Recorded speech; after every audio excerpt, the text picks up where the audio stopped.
Aloha, everybody. Michael here. Today I'm going to talk about the psychology of philosophy.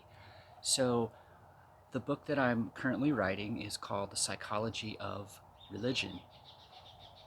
And what I am doing with this book is finding ways to connect our thought process with how we view the world and how people that use religious texts discover the truth about their reality.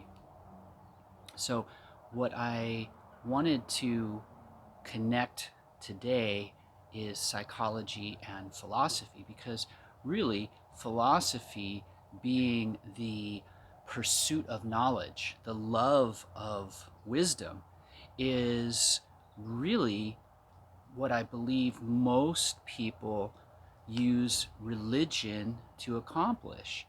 So, what I've come to understand about philosophy is really that it's the love of life.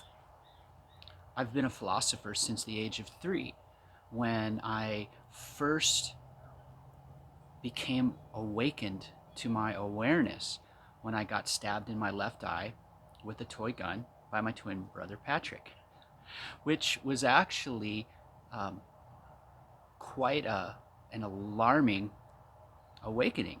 So, for years, that was my earliest memory. And what I did remember is being very concerned about my parents because they were very stressed out. I was concerned about my brother because I was pretty sure he was going to get in trouble. And I remember looking out the window, driving to the hospital. I remember being on the gurney and feeling the effects of the drugs and actually enjoying it. And I remember the smell of the anesthesia as I was going under.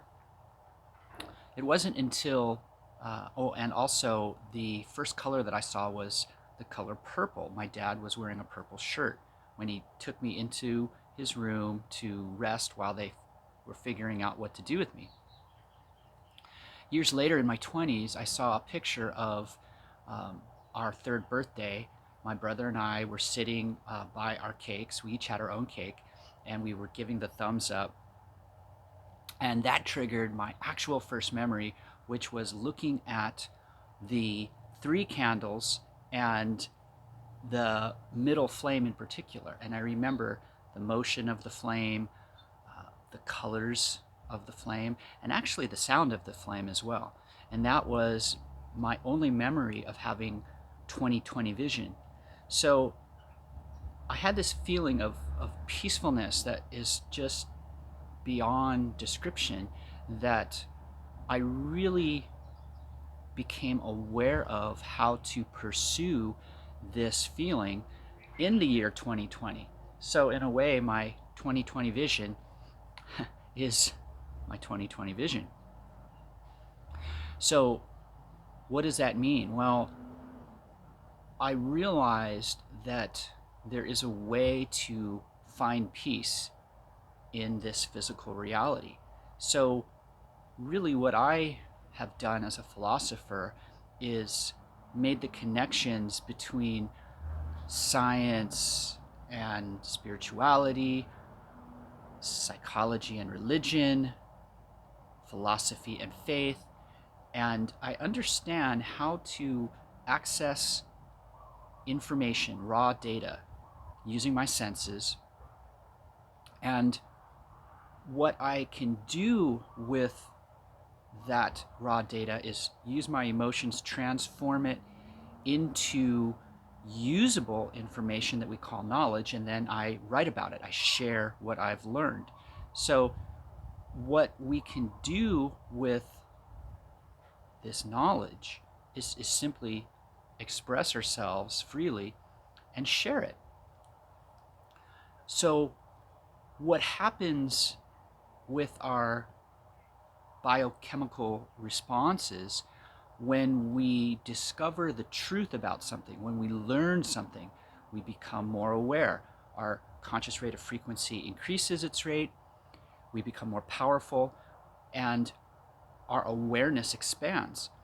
So, what happens with your endocrine system when this series of chemical reactions occurs is the release of a neurotransmitter called dopamine. So dopamine is a hormone. It's one of those feel-good hormones.